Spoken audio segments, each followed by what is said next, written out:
झालेली आहे. Habitual offender आपण बोलतो ज्याला, की सारखं सारखं तेच करणं.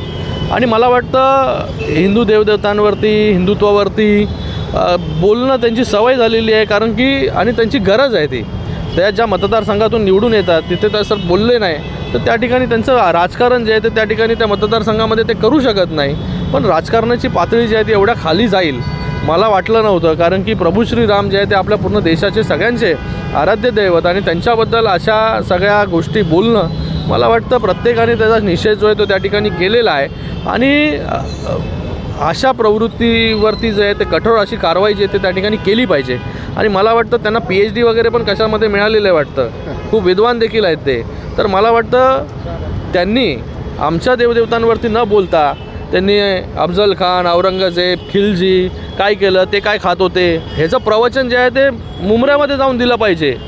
लोकांना जे आहे ते आमच्या हिंदुत्वाबद्दल, हिंदू देवदेवतांबद्दल जे आहे ते शिकवण्याचं भानगडीत त्यांनी पडू नये असा सल्ला देखील मी त्यांना देतो.